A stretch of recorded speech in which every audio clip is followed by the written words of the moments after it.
Hey everybody, Joel here. So I almost forgot to start taking a video of this little project. My backflow preventer went bad last fall. I could not shut any of the valves. Well, the valves I could shut, but I couldn't get air to go in and get the system blown out. So I knew I was going to have to tear it apart in the spring. Well, now it's June and my grass is burning up. So finally, I'm getting to this project and replacing the backflow preventer. So there's my new one. It's a Wilkins. The old one was a Febco. I don't know anything about these things, so except their names and the direction that the water has to flow through them. Follow the arrows. So anyways, I'm going to put this new one in. I've got some plumbing installed already. I'll take you on a little bit of a tour here, show you what's going on. So right here was where the old backflow preventer was, and I decided to utilize that hole for a new silcock. So I've got that stubbed into the basement, utilizing, like I said, the exact same hole. I'll show you the pipe that came out of that before, and I wanted to move my backflow preventer closer to the sprinkler box. So I've got all of this excavated out.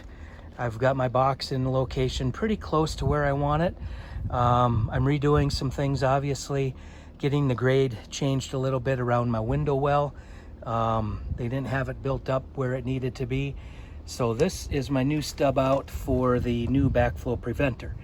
And we'll go into the basement and take a look at that. So that's where I'll come out. I'll put a 90, I'll go straight up, and then the backflow preventer, the new one, goes to the left, and then it will go right down into the ground, and then white PVC pipe in to connect into the sprinkler manifold box. So very basic system, but since I was tearing all this apart, I figured I might as well make the changes and get it done correctly. And it's gonna be really nice having a silcock on the side of the house here. The other one we have is in the garage, which is a little bit different. And then I've got one in the back of the house. So we'll go ahead and we'll get started. Down here in the basement, this PEX pipe was the one that went out to the old backflow preventer valve.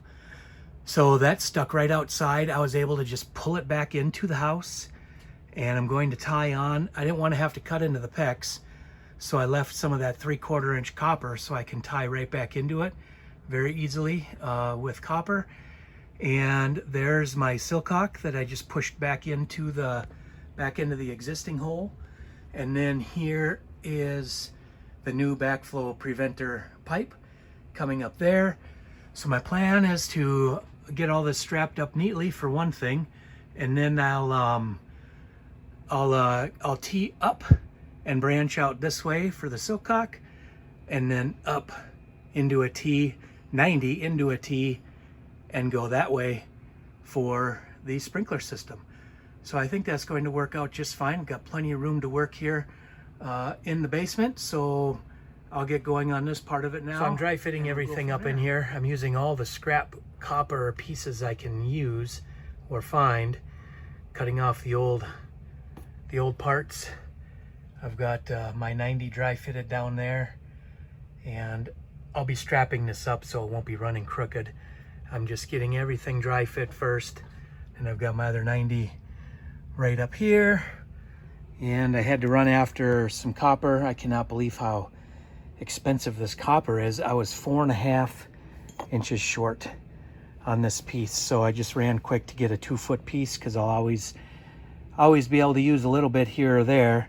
So yeah, 12, I think it was about $9 or $10 for a 2-foot piece of 3/4 inch copper at the hardware store. So anyways, I'll get this lathered up with the flux, got them sanded. I've got the interior reamed out and cleaned out, and each end is sanded before fitting everything together, putting the flux on and soldering it. So I'll go ahead and fit this last piece up in here, and then I'll start soldering everything together. So having been an electrician in the trades, always had high regard for plumbers that could do some really nice soldering, and I am not one of them. It'll pass. I mean, I still have to put some pressure on it yet, but I don't know. They look all right. Not gonna win any awards, that's for sure. I used up some of the, like I mentioned before, some of the old pipe pieces, so that's why I've got some dirty ones too here that I just didn't take the time to clean everything off of them. But I don't know, they look all right. I'm gonna live with it. I do have to get it strapped up yet.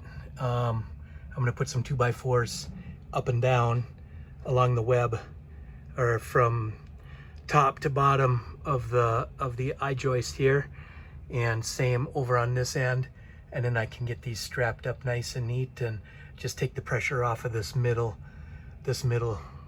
joint that I have here, get them strapped up. So, and then I should probably insulate these, I'm thinking. I gotta make a run to Home Depot to get some strapping for the outside. So I think I will put some insulation on these pipes just for good measure. We'll eventually be finishing off the basement here, so I think that would be a good practice. Okay, so I did some pre-assembly here.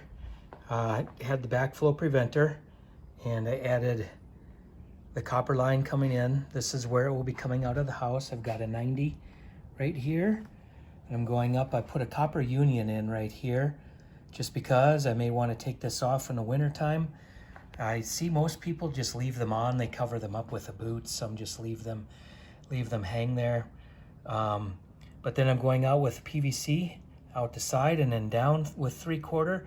I was wishing this would be a 1-inch for my sprinkler system, but it was 3/4 already, and I didn't want to do any upgrading in that. So then I just put a shut off right here just because I know that's kind of handy. I've done that on past houses. And then I come down here and I switch over to 1-inch because that's what my manifold is. It's all 1-inch. So I've got a union here, and then I've got a union there, so I can take it apart. This is where I'll take it off, and I'll make an adapter so I can blow the sprinkler out in the fall. And I'll put a strap here back to the house and a strap here back to the house. A really nice commercial grade standoff strap. So there you have it. That's the assembly that I have, and I'll just have to go and trim my piece off coming out of the house, get that soldered on, and then start going down to the manifold setup. All right, so I put some strapping up for getting the pipe strapped down.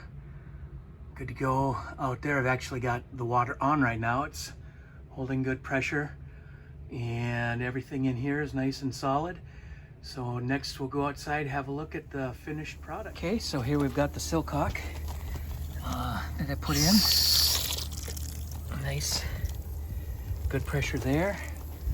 Coming over, got the backflow preventer installed, just as I had laid it out on the table. And then I added the union down here and right down into the sprinkler valve.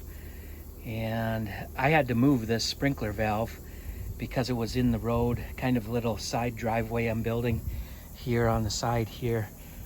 Here you can see the sprinklers are running. Rocky Mountain National Park is just right out in the back there, but my grass is burning up so bad. It's been a couple weeks of really hot, dry weather, and I just haven't had a chance to get this thing going. So it's good and roughed in. I've got to level it up still and build it, backfill it, I should say.